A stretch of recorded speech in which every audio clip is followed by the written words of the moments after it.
Hi guys! Magandang gabi. Welcome back po dito sa Gandara sa your channel for Showbiz Update. Andito na naman nga po akong muli, nagbabalik. Nagmamaganda ninyo ka Jesmos ang Kimpaw upang magatid sa inyo ng latest update and fresh happenings patungkol sa kanilang dalawa. And for tonight's video, may kinalaman nga po ang ating update sa ligawan na serye ng Kimpaw. So, isang taon pa lang ng ligaw si Paolo Avellino kay Kim. Nako, grabe nga naman yun. They deserve each other naman talaga. Ang importante ay sila yung maging endgame. And tungkol po dito sa pagsisigawan na ginagawa ni Paolo kay Kimi ngayon, nakakatawa.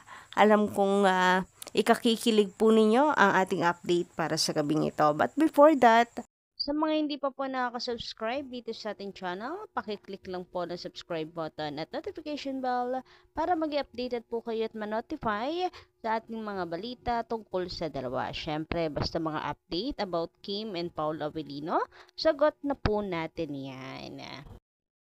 So, para sa gabing ito, nais ko pong unang pag-usapan itong nakita natin na sa X na kung saan kakakimpaw nga daw po ay napabili ng Hyundai car. Grabe nga naman yon. Yayamanin. Ang expensive talaga ng mga Kimpaw fans. Kaya sa mga ng mamaliit dyan sa mga Kimpaw fans, i-try nyo muna na magpa-blockbuster ng movie ng inyong idolo bago nyo maliitin ang mga Kimpaw fans.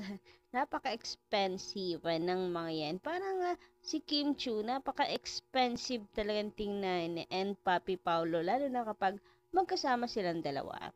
So, wala lang. Sobrang nakakatuwa lang guys kasi napaka-effective talagang endorser ng Kim Pao. Biruin nyo yun.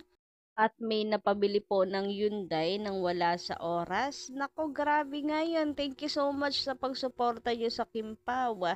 Grabe kung kaya lang din natin, bumili na rin po tayo pero apaka-expensive. Motor nga hindi natin kayang bilhin. Ito pa kayang Hyundai. Anyway, sabi nga dito, kakakimpaw mo, napabili mo ng Hyundai yung kapatid mo. Grabe nga yun. So, eto guys, wow, congrats sa Hyundai. Grabe talaga magmahal ang Kim Pao fan. Family. So, meron ako nabasa na itag daw po yung Hyundai kasi para malaman nila kung gaano ka effective endorser ni Kim and Paulo Avellino. So, grabe kung ang swerte ng Kim Pao dahil kinuha po silang endorser ng Hyundai, mukhang mas swerte ang Hyundai sa Kim Pao dahil napaka-effective endorser nung dalawa. So, yan ang epekto ng Kim Pao. Sana makita po at maramdaman yan ng Hyundai. Hindi ba? Para hindi po sila magsisi sa pagkuha po kay Kim and Paulo Avellino. Para maramdaman po nila na ang swerte ay nahatak po ng Kim Pao sa kanilang kumpanya. Naku, congratulations, Hyundai. Talagang hindi kayo nagkamali sa pagkuha sa Kim Pao.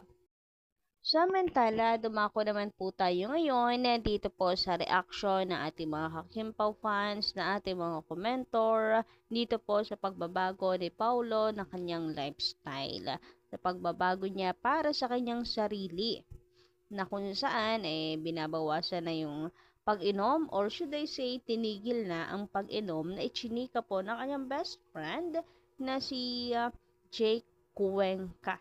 So, narito guys ang naging komento ng ilan po nating keyboard warrior. So, sabi po dito, I think he was given with Kim advice that drinking is not good for your health and you can easily be prone to temptations. Same as my experience with my husband. He was able to stop smoking, gambler, and chick boy. He changed 100%. There are saying that love can move mountains. Just don't mention my name things. Ay, okay, sorry. Ayan, tinakpan ko na lang. Naku, napakaswerte nyo naman po sa inyo pong hobby na talagang nagbago para po sa inyo. Napakagandang impluwensya para po sa kanya, na siya po ay nababago ninyo at dahil na rin po yan sa pagmamahal at the same time. So, hindi naman kasi niya yung gagawin if there's no love in it. So, ganun din malamang po sa Kim Pao. Anyway, sabi naman po dito ng isa pa nating commentor from Miss Corazon Manuel, kusa niyang ginawa yan kasi inability niya na may mga bagay na babaguhin niya sa buhay niya at ibang aspeto ng buhay niya ngayong taon. God bless you, Paulo. So, natatandaan ko po ito.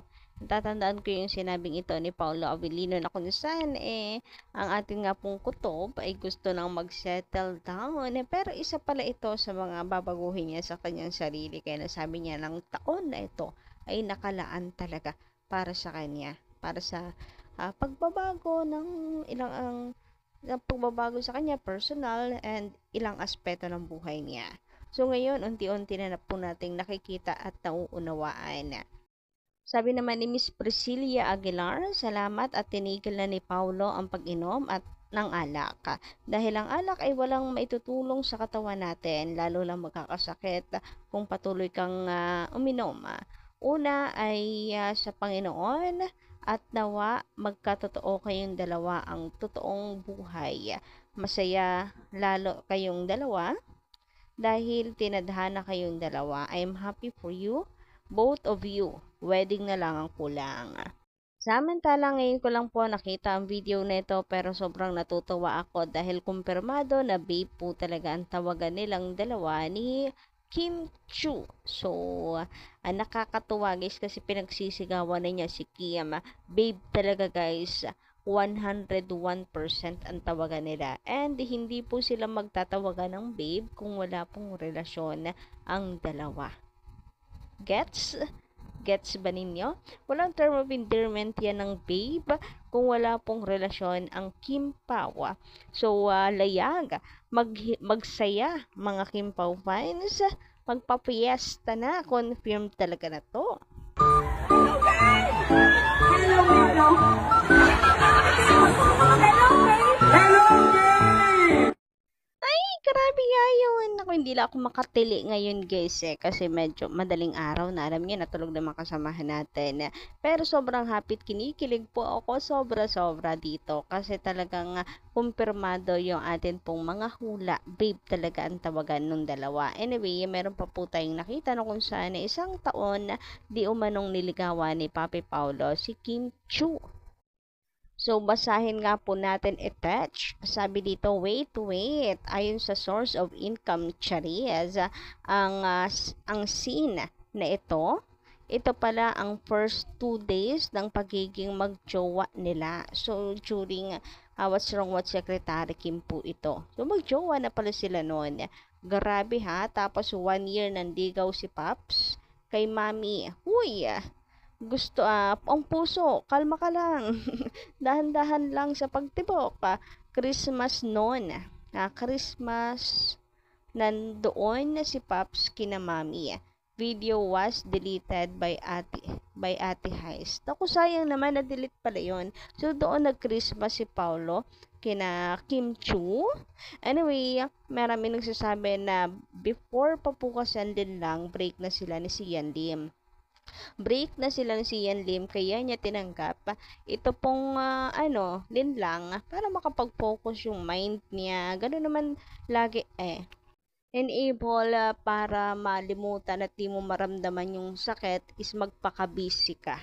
So kaya niya siguro tinanggap yung linlang.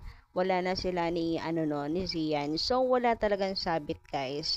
And kinuha na po agad, tinok na agad ni Paulo Avellino yung chance para manligaw kay Kim. And during What's Wrong with Secretary Kim ay sila na daw po dito. So, kayo guys, anong inyong masisay tungkol dito sa ating nakuhang source of income sa baul patungkol sa Kim Pao. Ako very happy kung totoo nga po talaga na mag-jowa na yung dalawa. Kasal na lang talaga ang kulang para pati pag-ibig ay naipanalo na rin ni Kim Chu.